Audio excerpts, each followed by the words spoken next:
Took us a while to get here, but we're finally going to talk about our own species. Let's talk about the very first modern humans and how we think they evolved.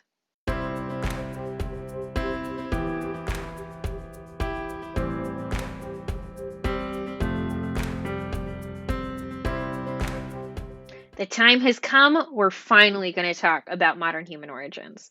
So there's a couple things we're going to talk about here. First, we're going to talk about the emergence, the initial ones, and what are the different theories for how this happened.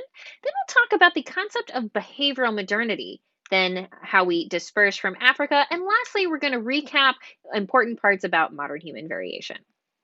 But let's talk about the first emergence of anatomically modern humans. There is an important term here, anatomically modern humans. It is sometimes abbreviated as AMH. You might see this in a couple different places, and I do occasionally use this in my slides, so make sure you're familiar with this term. This really just means us. It's our own species. And here we're looking for things that are close enough in anatomy or anatomy to us to be considered in the same species. So a good way to know this is to know modern human anatomy really well. So you can see we have like a nice large forehead. We have a really large cranial capacity, and look how round it is. Many of the other older species, they kind of have those football heads, but our head is very round or globular. We don't really have much going on the back of our head. There's this limited development of a torus or protuberance or bun. It's very kind of smooth where we find like different cranial superstructures on the back here. We do have a really large mastoid process. We don't really have a brow ridge. Our face is in general just kind of small, and notice how it's like tucked under our cranium there. We have a small jaws, small teeth, like everything about our face is a little bit more delicate. We have a little bit of a chin here, so we have a bony part that sticks forward that is absent on older species. So the very earliest specimen that we consider to be part of our own species is Jebel Irhoud. This guy's from Morocco at around 300,000 years ago. So you can see it's a little bit different from what we just looked at, but the brain case is large. It still has a little bit of this forehead, even if the brain is a little bit longer than we normally see. There is a little bit of protuberance right around the teeth, but the rest of it is smaller. And notice, see, we have a larger mastoid process. So this is considered to have enough of the traits associated with anatomically modern humans to be considered as our species. So Homo sapiens has been around for at least 300,000 years. There are a couple other early species. So here we have Homo kabish from Ethiopia at 195,000 years ago, and then Herto a little bit younger in Ethiopia at 106,000 years ago. These guys are unfortunately not quite as complete as Jebel Irhoud, but you can see we have a rounder cranium. There's less going on at the back. We have a slightly smaller face kind of tucked under the brain case. And these are all of the traits we're looking for.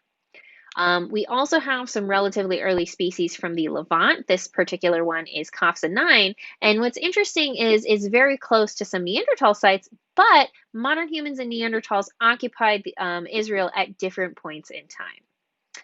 So now that we know some of the fossils that are at play, we want to have an idea for how did they evolve in the first place. And there are two competing theories. We have multi-regional evolution versus replacement, or sometimes called the out of Africa theory. So in multi-regional evolution, there's this idea that, yeah, there were hominins all over the world, but they were actually connected and there was gene flow amongst them. So they're actually all evolving together. So all of the lineages around the world just kind of evolved into Homo sapiens at about the same time. The out of Africa theory is very different. They're like, yeah, there were different lineages, but only the African lineage evolved into modern humans, and we actually replaced all of the other lineages in the world. So you can see there was that initial spread of Homo erectus, and then there was a secondary spread of Homo sapiens. So there was multiple dispersals from Africa under this theory. So let's look at what the consequences of these different theories are. Under multi-regional evolution, it proposed that there's a continuity between these archaic or older lineages throughout the world and modern humans. And they use evidence such as intermediate fossils to show that, like, oh, maybe some of this Homo heidelbergensis from China looks like modern Chinese people, or the Neanderthals in modern Europe look like modern Europeans. However, that's not always what we see. The replacement or out of Africa theory, this proposes that the very first humans, modern humans, were in Africa and that there were distinct lineages in different parts of the world. So this diagram helps us understand a little bit because look at what's going on here. There is a distinctly different interpretation of the fossils in the Middle Pleistocene and how they are related to each other, and that affects how we think modern humans emerged. So under the multi-regional evolution, notice how they're all kind of together and there's connections between different lineages in different parts of the world. In the out of Africa theory, there are distinct lineages that are not connected, and it is only the African lineage that evolves into anatomically modern humans, which then replaces the other lineages. So under this model, Neanderthals do not contribute to modern Europeans. We know they did a little bit from modern DNA, ancient DNA, but that's a little bit different than what's actually going on. So again, with multi-regional evolution, they're trying to show that there's like continuity between Homo erectus in China and Homo neanderthalensis. In Europe, two modern populations. Logger value, this older child, like juvenile, I think he was about 8 years old, from Portugal, was sometimes used as an example as a potential, human Neanderthal hybrid. Unfortunately, someone just called this poor kid just a chunky Gravettian child. I feel bad for Lagervalio. But it turns out he's probably not a great example of a human Neanderthal hybrid.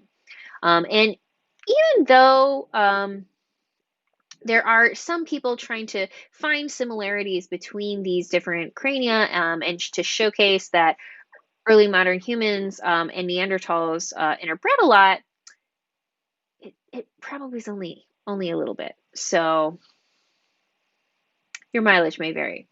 When we're talking about the replacement or out of Africa theory, people are looking at skulls like these.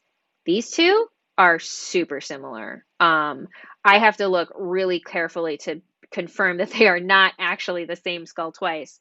And what's interesting is one is from China and the other is from South Africa. So when you're finding something that looks so similar in very different parts of the world, this probably indicates a very recent dispersal, and that's why they look so similar. So here we can look at a map of a couple different sites, and you can see all of the earliest modern human sites, earliest Homo sapiens. They all happen in Africa. So what we do think happened is that the very first modern humans evolved in Africa and then later dispersed from there. So I know this map is a little bit small here, but this one's really nice because it actually gives dates with these different locations. So you can see, and it also kind of lists them in order. So the oldest ones are mostly first. So Jebel Irhoud at 315,000 years ago, Omokobish at 195. But then if you want to look at one of the later ones, like Site 24 in Australia, that's only 65,000 years ago. So there's a little bit of a difference going on. And we're definitely finding the oldest sites in Africa, and everywhere else is a little bit younger. So if we go back to our models here, the multi-regional model thinks that there's kind of continuity between all of these different lineages, but we are not seeing that supported. There is then different versions of the out of Africa hypothesis, especially with the inclusion of this, what we know from ancient DNA. So a complete replacement would say that there was no contribution of Neanderthals or Homo erectus or any of these other lineages to modern humans.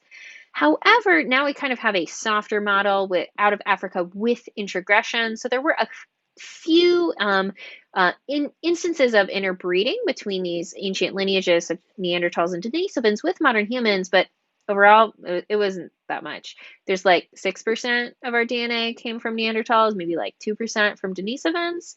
It is a very small scale. So, of course, because of all of these, some people are trying to use the term leaky replacement. I'm not sure I would use this too much because we only see such a small percentage of our heritage come from Neanderthals. So while it's interesting, it's not the most relevant thing out there. Really, what I get from seeing this is how it's sensationalized. Sex sells, even if it's science. So can you explain? What are the different theories for modern human origins? And when did the first anatomically modern humans emerge?